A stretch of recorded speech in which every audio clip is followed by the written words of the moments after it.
Finally! Finally!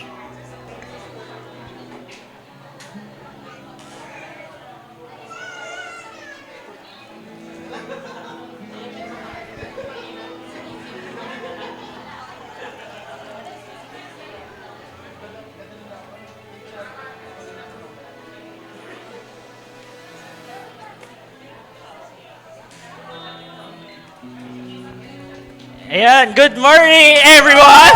Ayun. So, by the way, my name is Jeric, so one of the volunteers here in Life Novaliches. So, magsitayo po tayong lahat as finally, no, nagkailaw na. So, yun, and welcome sa ating Sunday service. So, yun, Merry Christmas by the way. And yun, ilang days na lang, 3 days na lang. And isa-celebrate na natin yung Christmas. Sino dito excited to celebrate yung Christmas? Yeah. But before that, sino mas excited to worship God today? Yeah. So let me encourage you from this verse, from Psalm chapter 9, verse 1 to 2. So let us all read. I will give thanks to the Lord with my whole heart. I will recount all of your wonderful deeds. I will be glad and exult in you. I will sing praise to your name, O Most High. So, for us today, let us remember to thank God with our whole heart. Pag sinabing whole heart, we are thanking God in public and also in private lives natin. And sabi dito, I will recount all of your wonderful deeds. So, pag sinearch ko yung word na deed, ang sabi dito, an action that is performed intentionally or consciously. So, God is doing wonderful deeds in our lives intentionally. So, ganun yung relationship na meron tayo kay God. He is intention with our lives. And sabi dito, yun, kahit anong happening sa life natin, yung mga breakthroughs na nangyari sa life natin, whether financial freedom, new business, new work, or mataas na grades sa school. So more than those breakthroughs na ginawa ni Lord, let us all remember the most wonderful deeds na ginawa ni God, which is when God, our Father, gave His Son, Jesus. And when Jesus died on the cross and resurrected after 3 days for us to have a new life. And also the Holy Spirit that is working in us to continue changing us and sanctifying us. So let us worship God today. Bring our whole kay Lord. So let us pray. Lord, thank you for this day, Lord God, na binigay nyo. Lord, thank you, Lord God, na nagkasama-sama kami to worship you, Lord God, today. And we are excited to hear your word, Lord, to encounter you today, Lord God. Salamat, Lord God, for your unending love sa mga blessings na nare-receive namin and your wonderful deeds, Lord God, na binigay nyo. Salamat, Lord. We bring back all the glory and praises in your name. In Jesus' name we pray. Amen. So let's worship God today. We thank you, God, for the joy that you brought us in our life. Come on, let's praise and worship God. Oh. Come on. Joy to the world, the Lord is come. Let her receive her King. Let every heart prepare him room, and heaven and nature sing, and heaven and nature sing, and heaven and nature sing. Come on! Joy to the earth, the same. Let me the songs employ and floods, what fields and plain. Repeat the sounding joy. The sounding joy. Repeat the sounding joy. Repeat, repeat the sounding joy. 1, 2, go! To us a child is born. Let all the world find joy in Him. To us a child is born. Let all the world find joy in Him. He rules the world. He rules the world with truth and makes the nation prove. The nations prove the glories of His righteousness and wonders of His love and wonders of His love and wonders of His love. To us a child is born. Let all the world find joy in Him. To us a child is born. Let all the world find joy. To us a child is born. Child is born. Let all the world find joy in Him. To us a child is born. Let all the world find joy in Him. Whoa. In Your name we find joy, Jesus. Thank You, God. To us a child is born. Let all the world find joy in Him. To us a child is born. Come on, let's clap our hands. Come. Joy in Him. To us a child is born. Jesus is for us. For the world find joy in Him. To us a child is born. Let all the world find joy in Him. To us a child is born. Let all the world find joy in Him. To us a child is born. Let all the world find joy in Him. To us a child is born. Let all the world find joy in Him. Come on. To us a child is born. Let all the world find joy in Him. Joy to the world, the Lord is come. Let's give us a hand of praise. Come on. We thank You, God. We thank You, Lord. We love You, God.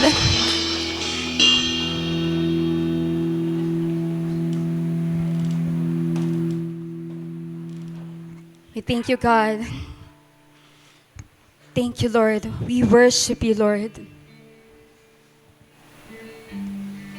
Lord, thank You, God, for the joy You brought us in our lives, God. You are our ultimate joy. The ultimate gift that we receive, Lord, is You, God, Jesus. We thank You, God, for today, for gathering all us together. This joy will be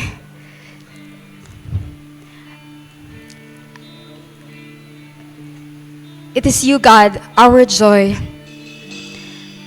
that gives gladness, gratefulness, peace in our hearts. Thank You, God. We thank You, God. We thank You, God. We thank You, Lord. Oh. We worship You, Jesus.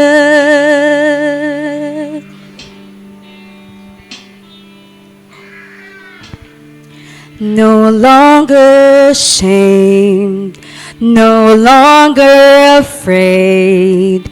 You have washed me white as snow. No longer bound, now I am crowned. Once in darkness, now I know. You saved, God. You save, you save, you save, and you give me beauty for ashes, and you pull me close to your heart. You have turned my mourning to dancing. That's what you do. That's who you are. Brand new eyes, brand new hand. You have wiped away a brand new day, a brand new life. You have pulled me from the lies. You say,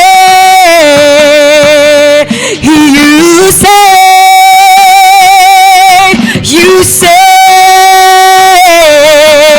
and you give me beauty for ashes, and you pull me close to your heart.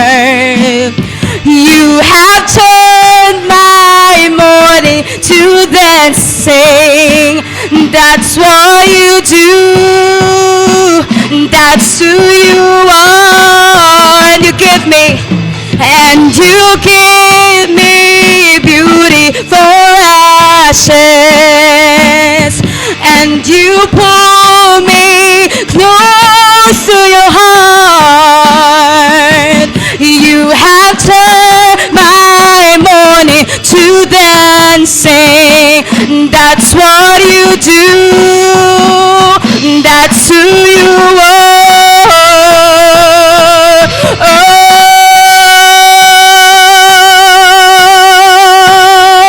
Oh, that's who you are. Jesus, Jesus.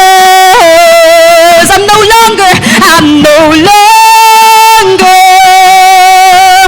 what I used to be. I am stronger. Because you live in me. The old is gone, the new has come.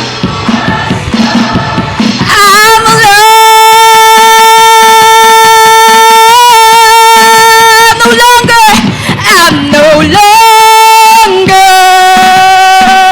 what I used to be. I am stronger because you live in me. The old is gone, the new has come. I'm alive,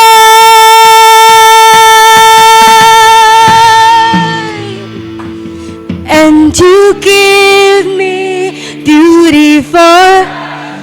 Thank you, God. And you pull me close to your heart.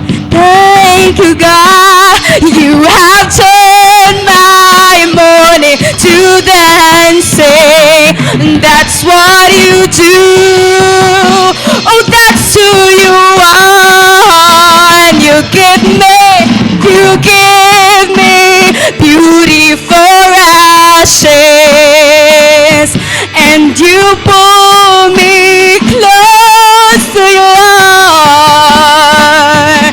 You have turned my mourning to dancing. That's what you do. That's who you are. That's what you do. That's who you are. That's Jesus. That's what you do. That's who you are.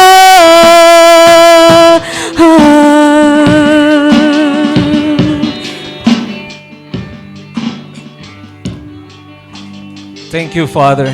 Thank you, Father God. Thank you, Lord, for the inner joy and the inner peace, Panginoon. So we can worship you, Lord. Panginoon, salamat po sa oras na to, sa araw na to.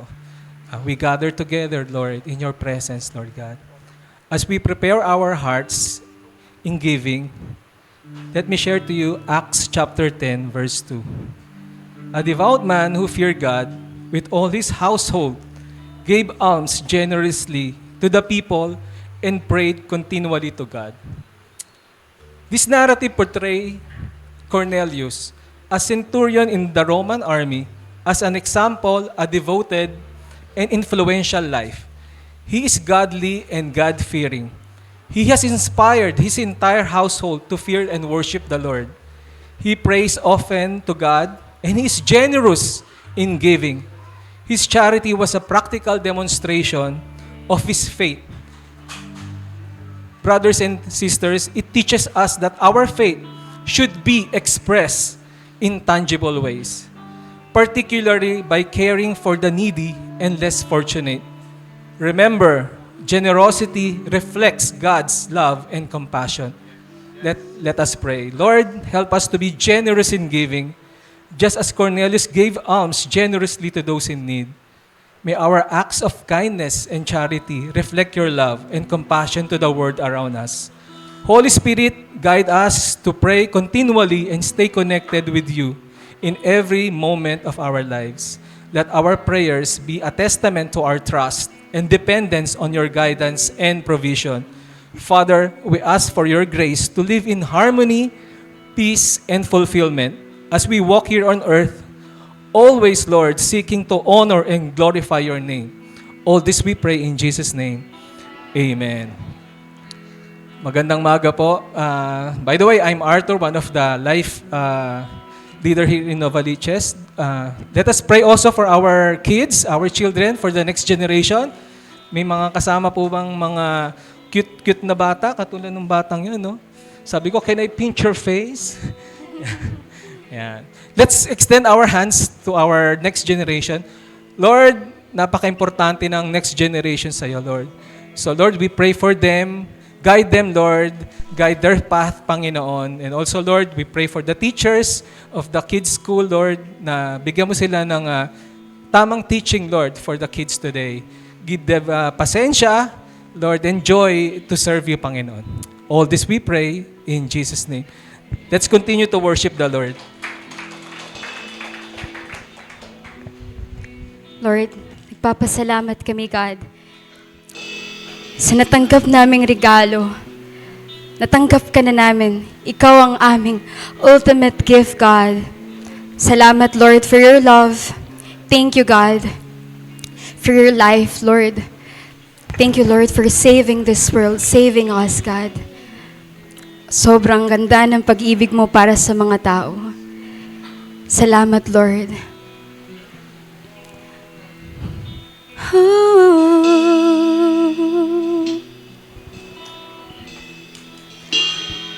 Pag-ibig mong kay ganda sa iyong krus ibinuhos, O Jesus, inalay mo.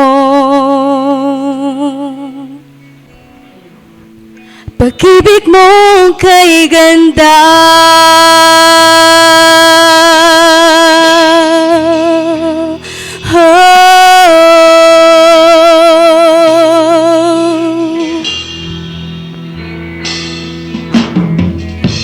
hinamak at tinawanan, ngunit hindi ka lumaban. Pagkat sa isip mo ako sa isip mo, lubos na kaligtasan ko. Ibinigay ang buhay mo para sa bagong buhay ko. Pagkat sa isip mo'y ako minamahal, ang tulad ko. Pag-ibig mong kay ganda sa iyong krus ibinuhos, O Jesus, inalay mo. Pag-ibig mo kay ganda.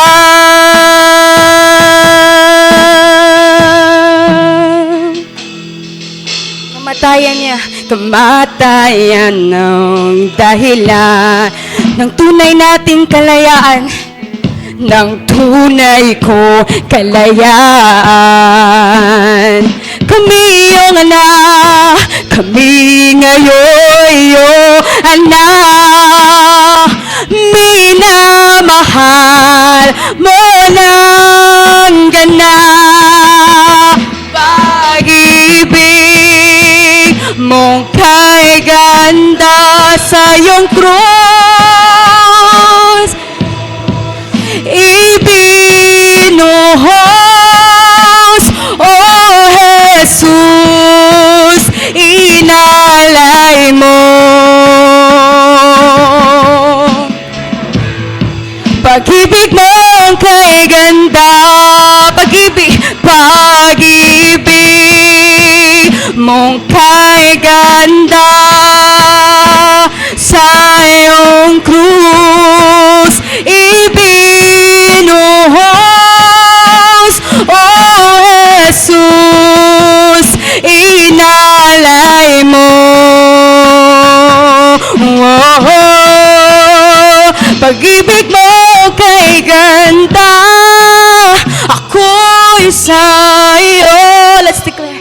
Ako'y nilaban mo, ikaw lamang ang kailangan.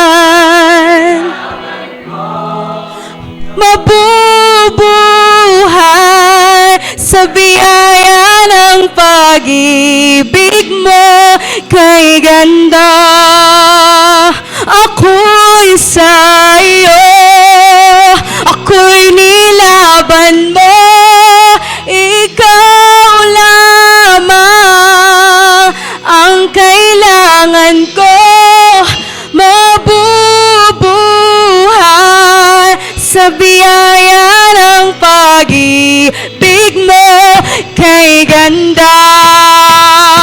Ako'y sa iyo, ako'y nilaban mo, ikaw lamang ang kailangan ko. Mabubuhay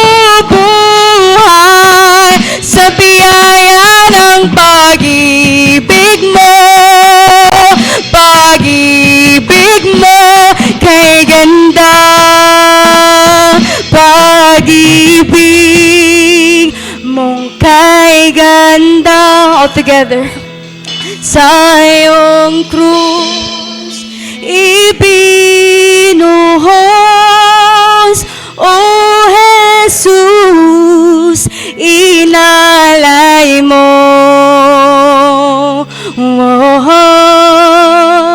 Pag-ibig mo kay ganda, pag-ibig mong kay ganda sa iyong krus ibinuhos,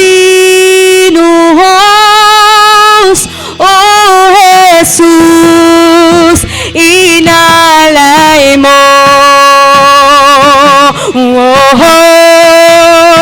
Pag-ibig mo kay ganda, pag-ibig mong kay ganda sa iyong krus ibinuhos, O Jesus, inalay mo. Pag-ibig mo kay ganda, pag-ibig mo kay ganda, pag-ibig mo kay ganda.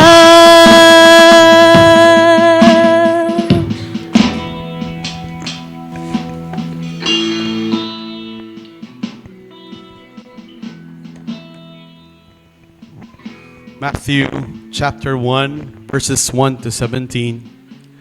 The book of the genealogy of Jesus Christ, the son of David, the son of Abraham. Abraham was the father of Isaac, and Isaac the father of Jacob, and Jacob the father of Judah and his brothers, and Judah the father of Perez, and Zerah by Tamar, and Perez the father of Hezron, and Hezron the father of Ram, and Ram the father of Aminadab, and Aminadab the father of Nahshon, and Nahshon the father of Salmon, and Salmon the father of Boaz by Rahab, and Boaz the father of Obed by Ruth, and Obed the father of Jesse, and Jesse was the father of David the king, and David was the father of Solomon by the wife of Uriah, and Solomon the father of Rehoboam, and Rehoboam the father of Abijah, and Abijah the father of Asaph, and Asaph the father of Jehoshaphat, and Jehoshaphat the father of Joram, and Joram the father of Uzziah, and Uzziah the father of Jotham, and Jotham the father of Ahaz, and Ahaz the father of Hezekiah,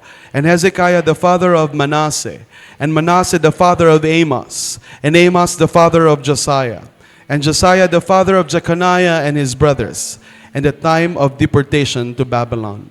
And after the deportation to Babylon, Jeconiah was the father of Shealtiel, and Shealtiel the father of Zerubbabel, and Zerubbabel the father of Abiud, and Abiud the father of Eliakim, and Eliakim the father of Azor, and Azor the father of Zadok, and Zadok the father of Akim, and Akim the father of Eliud, and Eliud the father of Eleazar, and Eleazar the father of Mathan, and Mathan the father of Jacob, and Jacob the father of Joseph, the husband of Mary, of whom Jesus was born, who is called Christ. So all the generations, from Abraham to David, were 14 generations. And from David to the deportations to Babylon, 14 generations. And from the deportation to Babylon to the Christ, 14 generations. This is the word of the Lord. Blessed be His name. Let's pray together. Lord, salamat po sa salita mo na binasa namin yan. Thank you for your word that we have just read.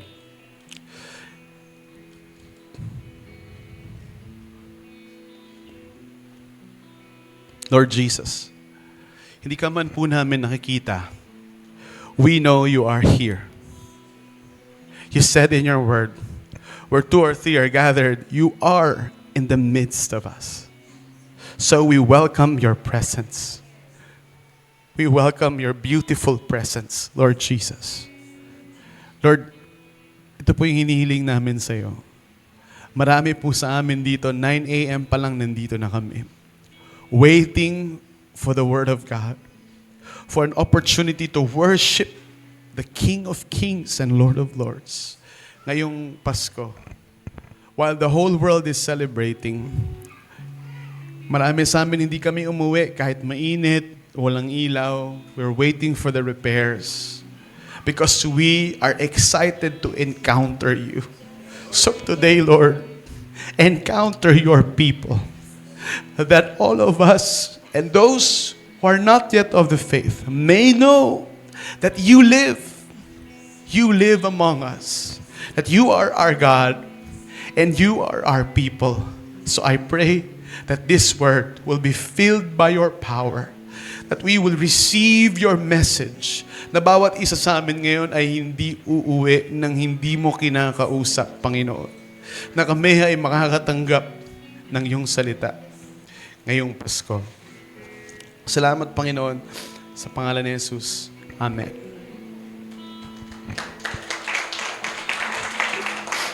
Let's give God a hand of praise.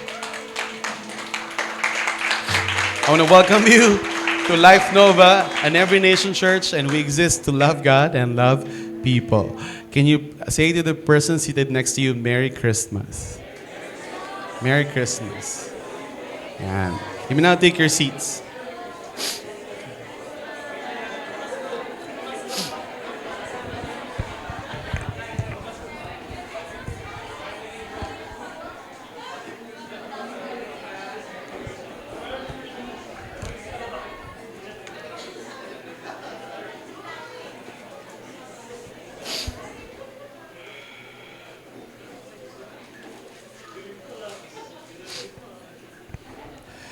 Good morning. Good afternoon na pala, no? Good noon. Naiyak ako, no? Sorry, I'm a bit emotional. Naiyak ako dun sa word, eh. Puro pangalan, eh. Anong pipreach ko dito? No, kidding aside. When I was preparing for this Christmas message, tinignan ko yung verse na naka-assign ngayon. Sabi ko, Lord, nakakaiyak. Puro pangalan to na ninuno mo. Ano kayang message? Ano kayang message yung i-preach ko ng Christmas? Di ba dapat ang word yung mga anghel, tapos kinausap si si Mary na you will bear a child, ganon. So, this is the first Christmas ever that I'm preaching from a genealogy. Ilan sa inyo nung nakikinig pa lang kayo nung listahan nung naiyak na kayo? Oh, right. Ako din, no? But that was my first impression while I was preparing for the message. But you know, what I found while digging, while studying for this, really changed my perspective about genealogy. Ilan po sa inyo, nandito kayo kanina pang brownout or blackout. In the US, blackout pala. Or, the brownout kasi in the Philippines. So brownout. So I want you to imagine, yung mga kanina pa nagtiis sa init, naghihintay sa service. Nakita nyo na ba yung center? Would you imagine, every week in, week out, we go here, there's house music, maliwanag, there's lights, there's AC. Nagjo-joke pa nga si kanina eh. Si Jason, sabi ni Jason, pwedeng walang, Tagalogin ko na lang kasi English yung joke niya, syempre. Sabi niya, Pastor Tim, pwedeng walang ilaw, pero hindi pwedeng walang AC, walang aircon. Ayun, pwede daw mag-service ng walang ilaw, pero hindi daw pwede ng walang AC. So, but you know, gusto ko lang kayong i-congratulate. Thank you for staying. Can you congratulate the person sitting next to you? Thank you for staying despite the heat, the darkness. Yan. And say this to the person sitting next to you, God has a word for you. And then sabihin mo sa kanya, God has a word for me. Indeed, God has a word for each and every one of us today. So I want you to imagine, go back kanina, nung mainit pa, tapos walang kuryente. Di ba may aircon naman dito? Di ba may screen naman tayo? Di ba may audio naman tayo? Pero pag wala palang kuryente, kahit nandyan lahat yan, hindi mo siya na-experience. In the same way, anong feeling nung biglang bumalik na yung kuryente? Sabi nga ni Kuya, walang mag-iyehe, bawal mag-iyehe. And syempre, nung bumalik na yung kuryente, we've been waiting for a long time. Yay! Finally, the light is here. Now, I want you to imagine the world was living in utter darkness before the coming of the light. Ang tagal, tinatanong ng mundo, sino ba yung Diyos? Who's the real God? They're waiting for that Messiah, that Savior.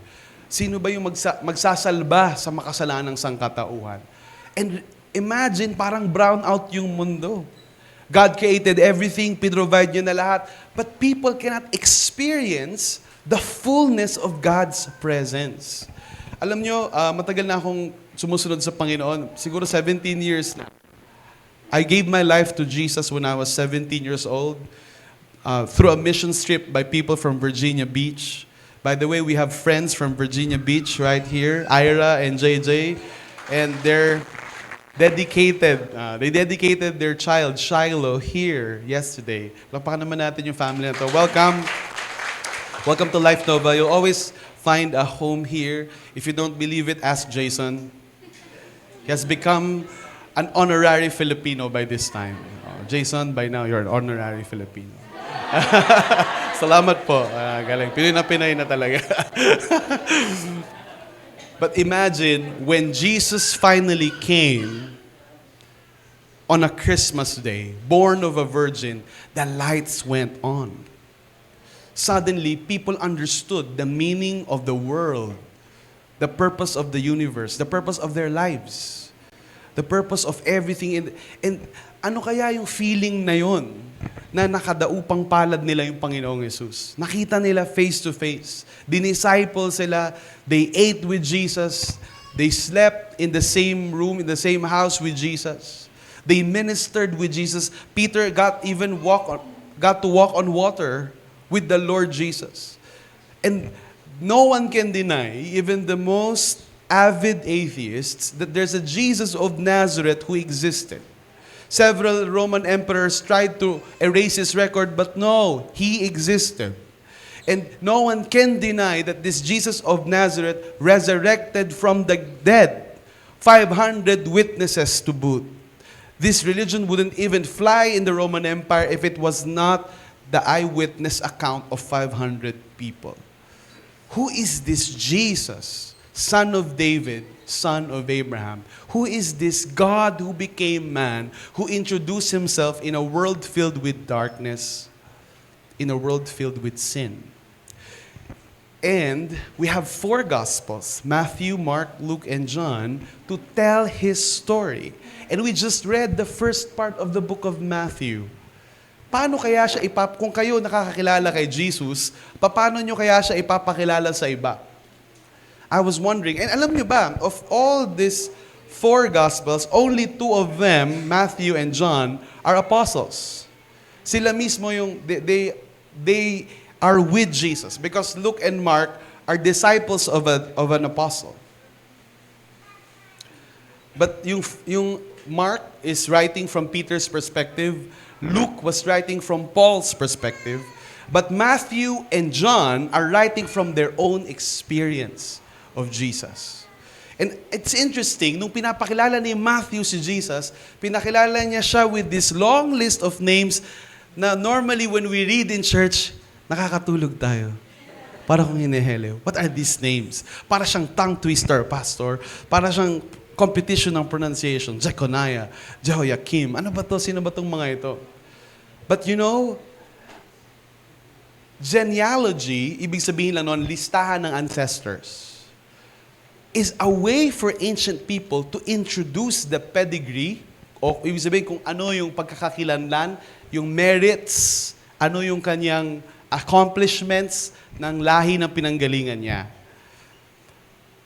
So, sa genealogy ng Matthew, hindi ko na kayo guguluhin, no? A quick look at the book of Luke, you will see certain problems reconciling the genealogy of Luke and Matthew. Because Luke tried to trace Jesus from Adam, Matthew traced Jesus from Matthew. May mga parehong pangalan, pero you will find different names in both genealogies. And some of those who are outside the faith said, see, there's an inconsistency. They can't even get their story straight. Why would we believe this Bible?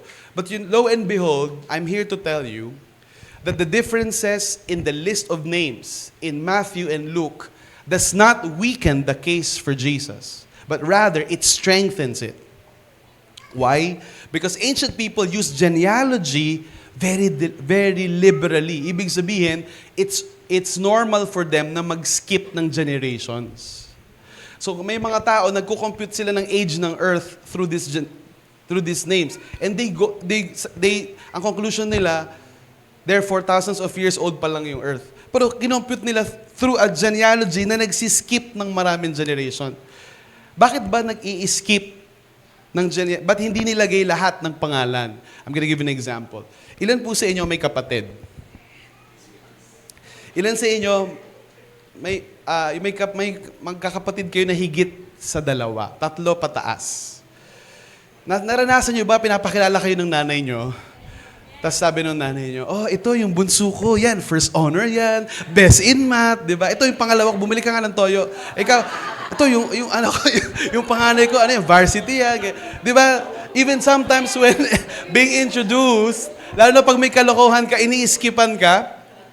So even in normal family introductions, you don't go into in-depth. So what are genealogies for, according to ancients? This is a way of telling association and identification. Ibig sabihin, hindi kilala ng mga tao si Jesus. So kung kikilalanin siya ng mundo, anong mga pangalan yung magdadala sa pangalan niya? Another good example is this, election na naman next year. Yung iba dito, titingin sa balota, tapos titignan, oh, certain surname. Kilala ko to. Anak to nung nakaupong, yan. So, boboto niya dahil sa apelido, right? Kaya yung iba, kahit nag-asawa na, yung babae, dahil sikat yung apelido ng tatay, dahil yung tatay niya ay politician, yun yung dadali niyang apelido, kasi minsan binoboto sila ng mga Pilipino dahil sa apelido lang. Huwag niyong gagawin yun. And that's another sermon for another. Naman, huwag tayong mamulitika sa Pasko. But that's for us to say that genealogy serve the purpose of backing up who is this person. Wala naman kasing surname noon. Wala pang apelyido noon eh. So they have to say, son of this, son of this, son of this, and son of this. Now, I want you to turn your attention to how Matthew introduced Jesus. The book of genealogy of Jesus, the son of David and the son of Abraham. Tapos na tayo dyan. Spent 2 weeks on that. Abraham was the father of Isaac, Isaac the father of Jacob, and Jacob the father of Judah and his brothers. So, hindi ko na babasahin siya ulit. Titignan na lang natin. I'm gonna highlight some names. Because to you, nung binabasa ko to, it means nothing. Sino ba yan? Unless you're familiar with the Old Testament story. Then you're gonna be, oh, I know that. Oh, I know that guy. Especially kung nag-L113 ka na. In fact, kung nag-L113 ka na, tapos you're not familiar, baka kailangan mo umulit. Oo. But, siyempre, if you're new to the Bible, sino ba to? Sino ba tong Abraham? Sino ba tong Isaac? Sino ba tong ganyan? But, imagine the first people whom Matthew wrote to. It had a very emotional effect to them. Because this was the story of their people. Tatay nila, ninuno nila yan eh. So, nung binabanggit ni Matthew, sino yung mga ninuno ni Jesus, emotional yung mga tao back in the day. Galing siya kay Abraham, galing siya kay Isaac. Now, I want to highlight a particular descendant, Jacob. Jacob and his brothers. Do you know? Jacob is known for being deceitful. Mapanlin lang. Swindler, manloloko, liar. If you want to introduce someone who is the way, the truth, and the life, will you associate that person with a liar? Let's go on to the list. And Judah the father of Perez and Zerah by Tamar, and Perez the father of Hezron, and Hezron the father of Ram. Do you know that Tamar is a prostitute who prostituted himself to his father-in-law so that he can beget Perez and Zerah? A prostitute in the pedigree of the Lord. Ram the father of Aminadab, Aminadab the father of Nashon, Nashon the father of Salmon, Salmon the father of Boaz by Rahab, and Boaz the father of Obed by Ruth. Do you know that Rahab was a Canaanite prostitute who became part of the story of Israel kasi nung sasakupin na nila yung Canaan, tinulungan ni Rahab yung spies from Israel. And apparently, the Israelites took her for a wife. And naging lola siya sa tuhod ni Jesus. Not all of this have very colorful backgrounds. Some have good ones, like Ruth. An entire book was written in her name in the Old Testament. Though she was the Proverbs 31 woman, Ruth, she's still a Moabite. Ibig sabihin, hindi siya galing sa lahi ng Diyos. Galing siya sa Hentil, Gentiles. This is not supposed to be part of God's people. So when they're hearing the story, this is an outsider. Tagalabas to. Jesse, the father of David the king. And David was the father of Solomon by the wife of Uriah. We've already talked about David, the most celebrated king. Jerusalem to this day is called the city of David. But you know that David has an open secret. He murdered Uriah to get his wife, Bathsheba. David, the man after God's own heart, conspired for the murder of Uriah. And Matthew put that in the resume of Jesus. Why? You know, if you understand the functions of genealogy in the ancient world, kumbaga, di ba, example, merong guest speaker, kahit sa barangay, di ba? Siya ay nagtapos with the average of 74. 5 siya sa math. Sinasabi ba yun? Di ba, pag magsispeak ka, you want to say good things about yourself, right? You want to put your best foot forward. But what are these? These are scandals from the line of Jesus. Nothing short of a scandal. Murder. Agawan ng asawa. And Bathsheba, the woman that she took from Uriah, was not even named. Alam mo, tinawag sa kanya ni Matthew, the wife of Uriah. Don't you get it? Matthew is reminding them of the sin of David. This is supposed to be the wife of Uriah, but he took it.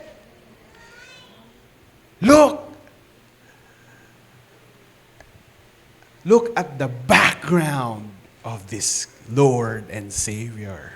Very colorful indeed. Uriah was a righteous man, a general who fought for Israel's army. But he too is a Hittite, a Gentile like Ruth from a different tribe, like a Moabite Hittite. Iba siya, an outsider as well. And Solomon, the father of Rehoboam. Solomon, the wise king who built the temple of Jerusalem, is the Solomon who married 700 wives, who trusted in the power of marriage politically to protect Israel rather than to trust in Yahweh. Inasawa niya yung mga prinsesa ng mga karatig bayan para hindi gerahin yung Israel. Hindi sa babaero lang siya. He was a political strategist, but the problem is, the Word of God says, the king should not marry more than one wife. The king should be an example of monogamy, the purpose of marriage. And Solomon is proudly in the genealogy of Jesus. Rehoboam, anak ni Solomon. Kung merong diktador, kung merong malupit na leader ng bansa, very recently, a dictator was toppled from a nation. And the dictator escaped into a different nation, probably Russia. And the people are rejoicing. Would you imagine, after niyang mamuno for 20 years, nagsasaya lahat na wala na siya. Rehoboam is like that. And in his reign, the Israel split into two, north and south. Nahati yung kaharian ng tatay niya. Kasi ang galing niya eh. Galing. And Asaph, the father of Jehoshaphat. And Jehoshaphat, the father of Joram. And Joram, the father of Uzziah. Uzziah, the father of Jotham. Ahaz, the father of Hezekiah. These are kings that I'm not going to zoom into. They have scandals of their own if you want to read the Old Testament. Hezekiah, Manasseh, Amos, Josiah, Jeconiah, and his brothers at the time of deportation to Babylon. Now, I've highlighted several names, but I'm not going to go into all of it for the sake of time and for the sake of the Christmas message you're expecting. But then, we go to verse 16, and we see Joseph, the husband of Mary, of whom Jesus was born, who is called Christ. I'm tempted to go into a little bit more theological rabbit hole, but suffice it to say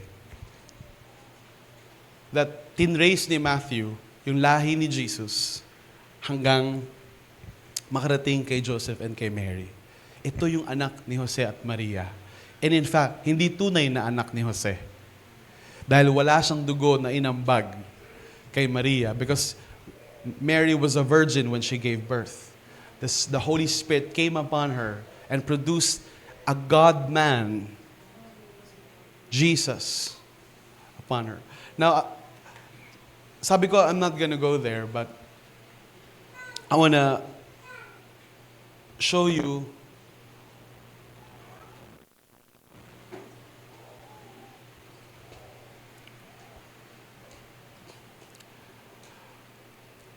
Do you have my points right there? It's on a brown slide. Jesus, is it there? Yan. Jesus identified himself with sinners. What's the point of this lengthy genealogy? Ba't niya nilagay yung masasamang background ng mga ninuno niya? Yung mga tao, nung pinapakinggan nila yon, a lot of them, napapa-facepalm sila. Bakit binanggit yun? Nakakahiya yun. And normally, pag may masamang nangyayari sa pamilya, you keep it under the rug, di ba? Normally. Pero ngayon kasi nalagay na sa social media. Pero don't do that, But yeah, back in the day, hindi nila yun sinasabi, right? It's kept a secret. Pero why is this list of ancestors listing and nodding to these sinners? Matthew is communicating the very identity of Jesus. Jesus came to seek and save the lost. Jesus was often accused, in the book of Matthew itself, to be a friend of sinners. Alam niyo ba na ang Panginoong Jesus, hindi siya nahihiya na makipag-associate sa mga taong makasalanan sapagkat napunta siya rito para iligtas ang mga taong makasalanan. And by identifying himself with this list of sinners, Jesus is saying, I understand you. Do you want to know my honest thoughts nung nag-brown out kanina? I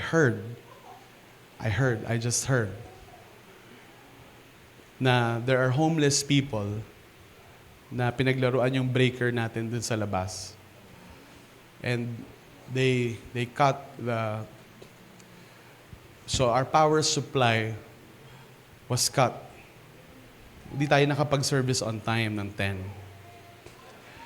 My first reaction was irritation. Nairita ako. Kasi naisip ko, ang daming maaga, I'm sure pag na-delay, yung iba hindi makakain sa tamang oras. So sila, magkukunyari silang nakikinig.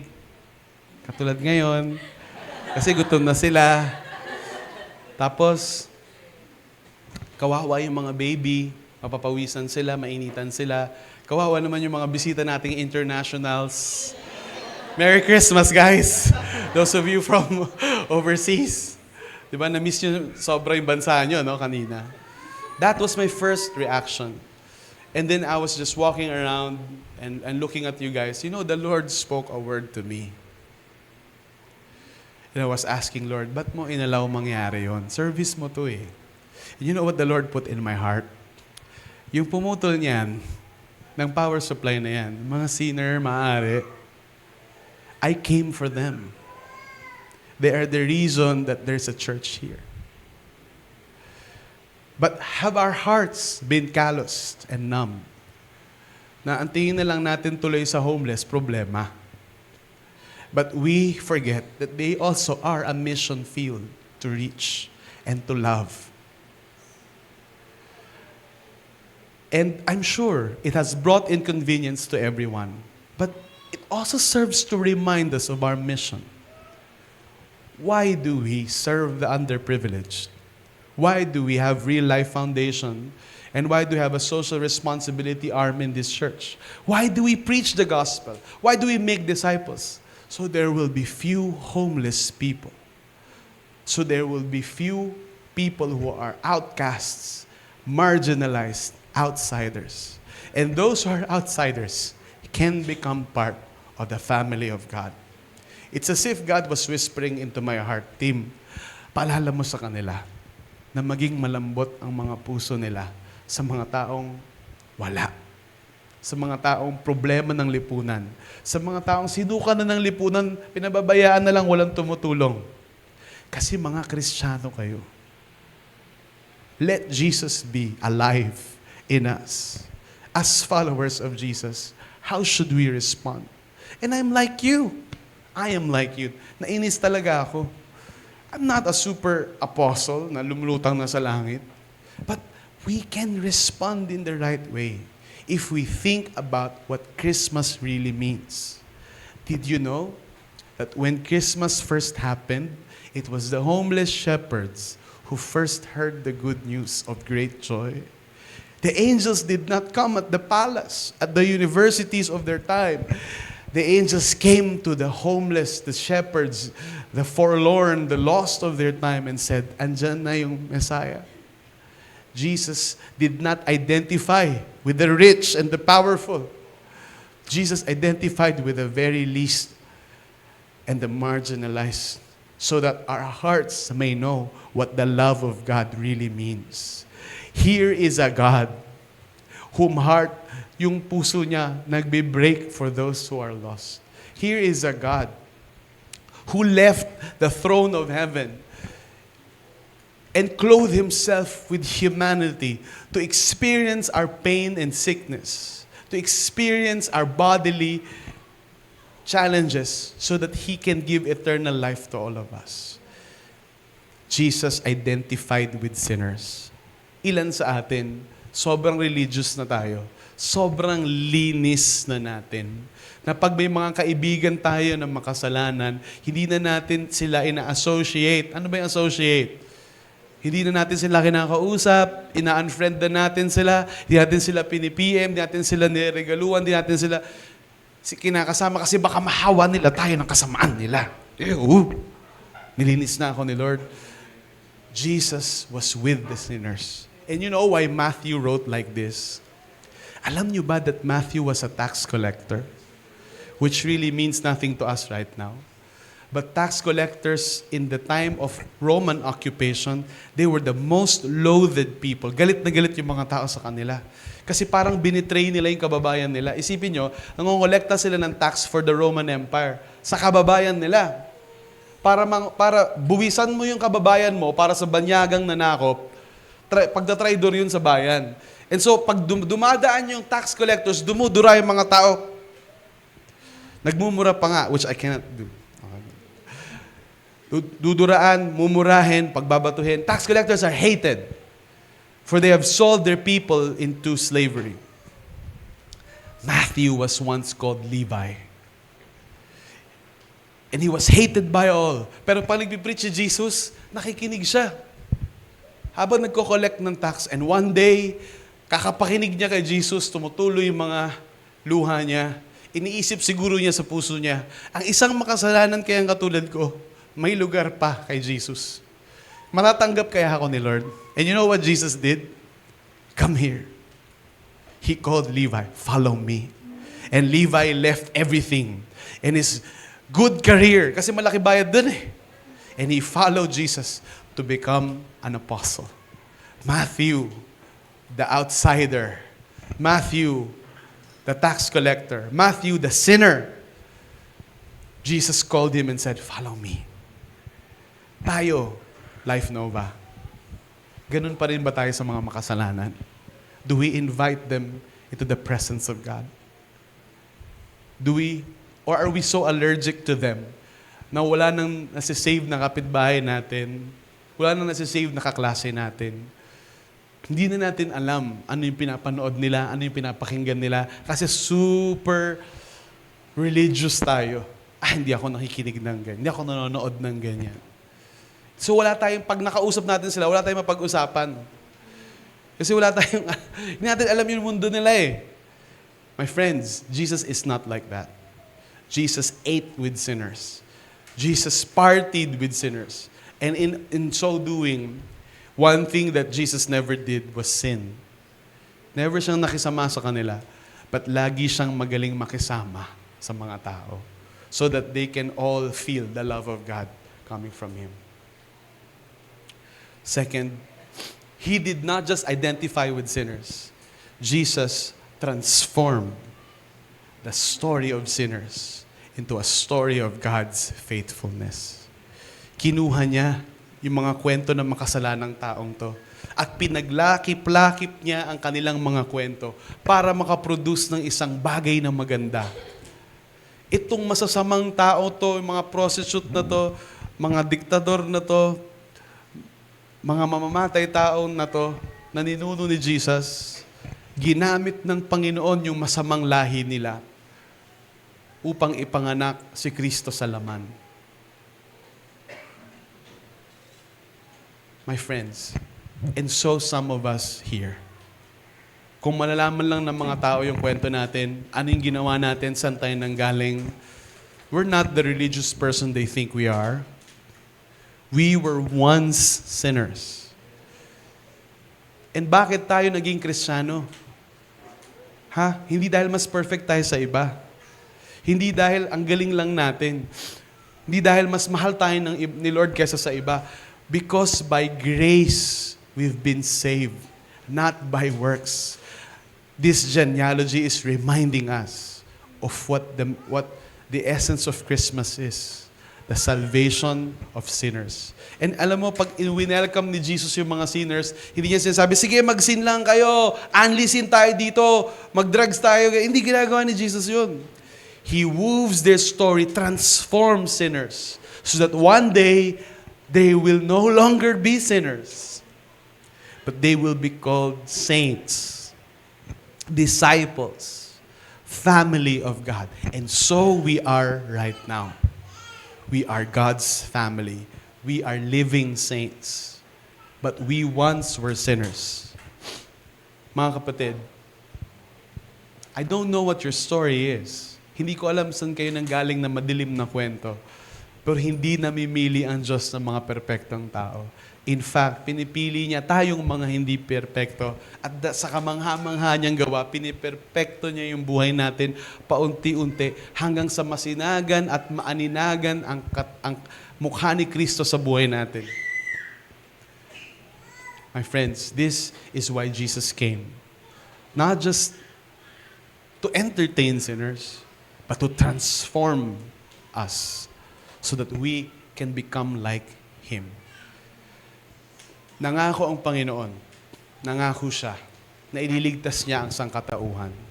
Nangako ang Panginoon na mahahabag siya at hindi pupuksain ang mga tao kahit sobrang sama natin. Nangako siya na ipapadala niya ang ultimate na sugo, masigit pa kay Moses, masigit pa kay Jacob, masigit pa sa mga father in the faith. And you know what?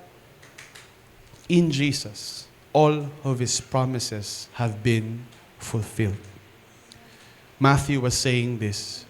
This is the Jesus whom the Father prophesied, and He loved sinners and transformed them into a band of disciples. And those band of disciples, fishermen, outsiders, marginalized. Pag narinig nyo yung accent nila, baka matawa kayo. Hindi ang accent nila, they're not metropolitan accents. Mga probinsyano sila. Kaya nga nung nagsasalita si Peter, you're a Galilean. Kasi yung accent nila, obvious. Mga probinsyano. Wala sa Kapitolyo. Malayo. Hindi sila aral sa high culture. Simpleng buhay lang alam nila, mangingisda, tax collector. Pero sa kamay ng Panginoong Yesus, tinransform sila. And isa-isa silang bansa, pinuntahan nila. Thomas went as far as India and preached the gospel in the far reaches places of the earth, even though mga simpleng tao lang sila. By the power of the Holy Spirit, the Lord energized and strengthened them to bring the message of love, the message of salvation, the message of Christmas, the message that Jesus came because God is faithful. What does faithful mean? Tapat sa kanyang pangako. tapat sa kanyang pangako. And alam mo, pag Pasko, masyadong na-highlight yung mga regalo. Well, okay naman yung regalo. Kasi yung mga wise men nagregalo kay Jesus, di ba? Gold, myrrh, frankincense. Sulat din naman ni Matthew yun, in Matthew chapter 2, 3. Okay naman yun. Pero alam niyo may aspect din ng Christmas na hindi masyadong na-highlight. Hindi lang yung regalo, kundi yung worship. Na yung mga nagregalo kay Jesus, sumamba sila sa Kanya. They worship Him. My friends, this is what we're gonna do this Christmas. Let us worship Jesus, the promise giver, the promise keeper, and the promised one Himself. In Jesus, the promise giver, the promise keeper, and the promise became one. Siya lahat ng yun. Ang pinangako ng Ama, ang tumupad sa pangako, at siya na ipinangako mismo. He brought light into our world. For those of you who know Him, I've been following Jesus for 17 years. And you know, yung buhay ko, parang brown out nung wala pa si Jesus. May aircon naman, may ano, marami namang maganda sa buhay ko, pero hindi ko makita. Pag tinanong mo ko noon, puro malungkot lang sinasabi ko. Yung mukha ko parang bisugo. Lagi hindi akong umingiti. Kaya si Jinky, nung na-meet niya ako ulit, nung 2015, nagulat siya kasi umingiti na ako. 2014. Kasi hindi ako umingiti noon. Lagi akong malungkot, lagi akong depressed. Kasi nung nakilala niya ako, hindi pa ako noon disciple eh. Nagkita kami sa campus back in the day sa Fatima. Pero alam mo, nung dumating si Jesus sa buhay ko, ang ganda pala ng buhay. Ang ganda pala ng buhay na binigay ni Lord sa akin. Ang sarap palang mabuhay. Ang sarap pala na nakigad ka. Para siyang nagkailaw na, wow, now I understand. Ba't ako pinanganak? Ba't ako nag-nursing? Ba't ako nag-aral? Lahat ng to. Ba't ko nakilala to? Ba't ko naging kaibigan yan? Ba't ako dito tumira? All of it made sense. Like the light was turned on. If you're here today, and hindi mo pa na-experience yun, maybe you're here and you're listening, tas hindi ka makarelate, paano nangyayari yun, Pastor Tim? You know, it begins with worshiping Jesus. Like the wise men from the East. Hindi sila hari at hindi sila tatlo ha, but they're very wise. They read the stars. By the way, no, yung pagbabasa ng mga bituin, pinagbabawal yan sa Old Testament. Yung ginagawa nila, inaaral nila yung mga planeta, tinitignan nila yung epekto ng planeta sa tao, all of those things. But very curiously, nung pinanganak si Jesus, naglagay si Yahweh ng sign sa mga bituin para yung mga makasalanan na nagbabasa ng mga planeta, makita nila na ipapanganak yung hari ng mga hari. Kaya hindi sila mga Kristiyano. Maaaring mga wizard nga sila, enchanters, magikero, name it, sorcerers, who read the stars. They followed the trail of the stars and they understood that someone great was going to be born in Jerusalem. Ganun kagusto ng Panginoon na abutin yung mga makasalanan. That He places things in their world so that they can call their attention and draw them to Him. Sana bumukas yung ilaw sa buhay ninyo na brown out. At pag bumukas ng ilaw, makita ninyo yung purpose ng mga pangyayari sa buhay nyo. At makita nyo na noon pa, kumikilos na ang Diyos sa buhay nyo, noon pa, sa mga ninuno nyo pa lang, noon pa, naglagay na si Lord ng sign, ng parang star, that can point you to Him. My friends, ginawa ng Panginoon lahat ng yon kasi mahal na mahal niya kayo. Mahal na mahal niya yung mga homeless. Mahal na mahal niya yung mga mahirap. Mahal na mahal niya yung mga kriminal. Mahal na mahal niya yung mga taong malayo sa Kanya. At sa pagmamahal niya, babaguhin niya. The homeless will now find a home. The criminal will now be holy. A sinner will now become saint. Such is the power of the love that Jesus demonstrated. We cannot remove the cross from the manger. Kaya kinakanta natin yung pag-ibig niyang kay ganda. Kasi pinanganak siya at isinilang para mamatay sa krus. At yun ang nagpakita ng pag-ibig niya sa ating lahat. Kung kayo ay nandito ngayon at hindi kayo makarelate, hindi niyo maintindihan, ano yun? Paano ba yung nag-on yung ilaw? At gusto ninyo na maranasan yon, iniimbitahan ko kayo, tumayo po tayong lahat. Ngayon, can I call the music team? If you're here today and you haven't experienced that yet, at gusto mong imbitahan si Jesus sa buhay mo, or rather, gusto mong ibigay yung buhay mo kay Jesus. Parang si Matthew na tax collector na nagsulat nito. Dating kalaban, dating kontra, pero winelcome ni Lord as one of His own. If gusto nyo yun, na mangyari yun sa inyo, hilingin ko lang na pumikit lahat ngayon. Pwede nyo bang itaas yung kamay ninyo ngayon para makita ng Panginoon? Panginoon, nandito po kami, nakataas ang aming mga kamay sa iyo. Nagpapasalamat po kami na mahal nyo pala kami. Na hindi pala kayo galit sa amin. Hindi pala kayo nandidiri sa amin. Hindi nyo pala kami i-reject o ipagtatabuyan. Bagkos, lumapit ka. Nagkatawang tao ka para malaman namin na mahal mo kami. Panginoon, nakikita niyo po yung mga kamay namin ngayon. Dahil nakaupo ka sa kanang trono ng Ama sa kalangitan. Tinatanggap po namin ikaw sa buhay namin. At kinikilala ka namin, Panginoon, bilang Diyos, anak ng Diyos, at tagapagligtas. Mula sa araw na to, manirahan ka po sa mga puso namin. Mula sa araw na to, baguhin niyo po kami. Katulad ng pagbago niyo kay Levi na naging Matthew.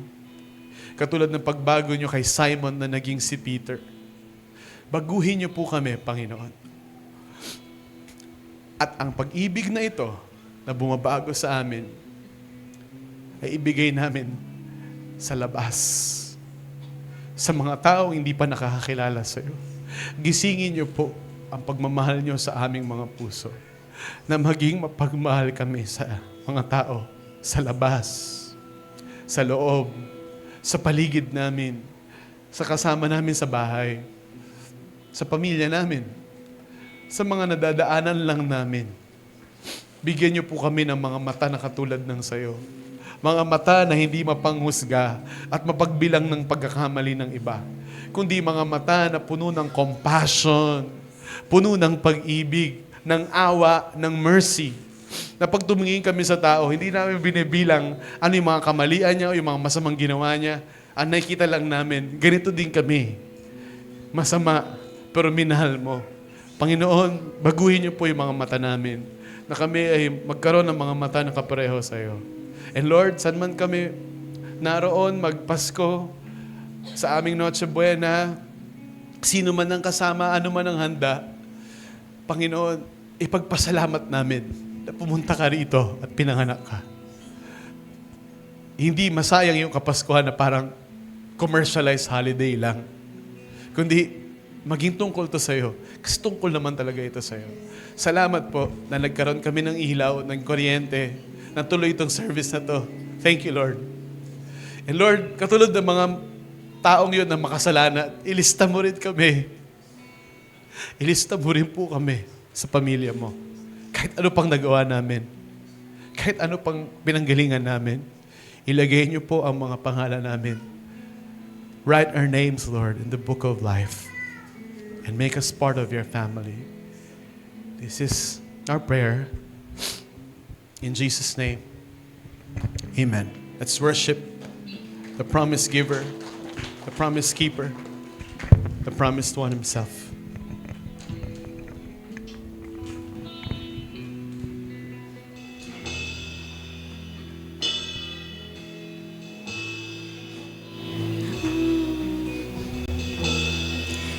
Ako'y sa sa'yo, ako'y nilaban mo, ikaw lamang ang kailangan ko, mabubuhay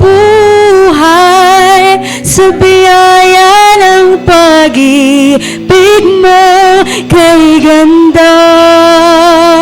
Ako'y sa'yo, ako'y nilaban mo, ikaw lamang ang kailangan ko, mabubuhay sa biyaya ng pag-ibig mo, kay ganda. Kami sa'yo, kami sa'yo, kami nilaban mo, ikaw lamang ang kailangan ko, mabubuhay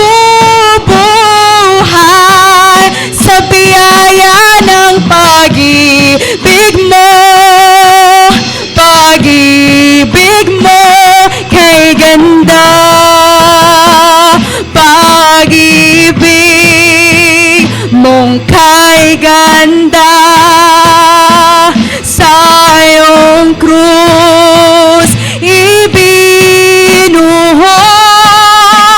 O Jesus, inalay mo.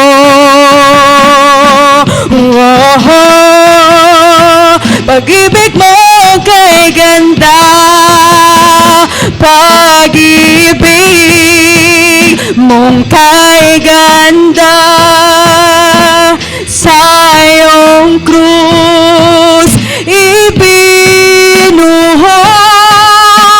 O Jesus, inalay mo.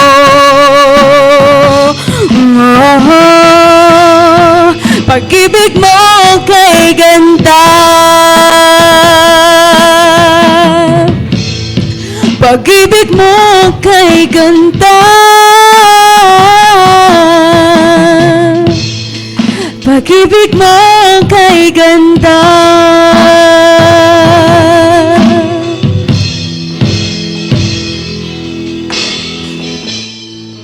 Yeah. Thank you, Pastor Tim. So let us close in prayer.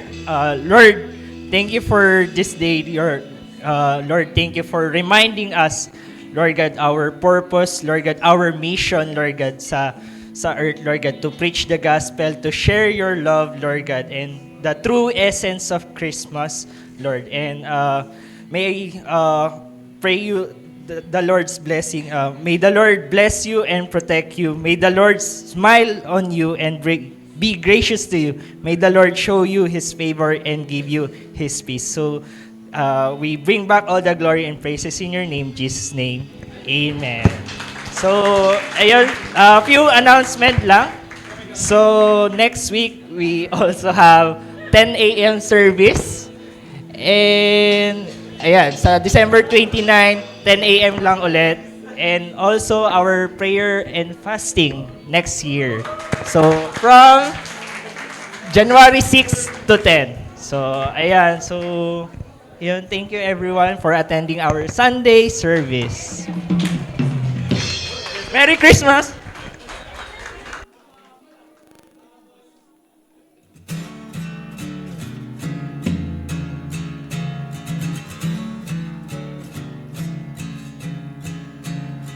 Joy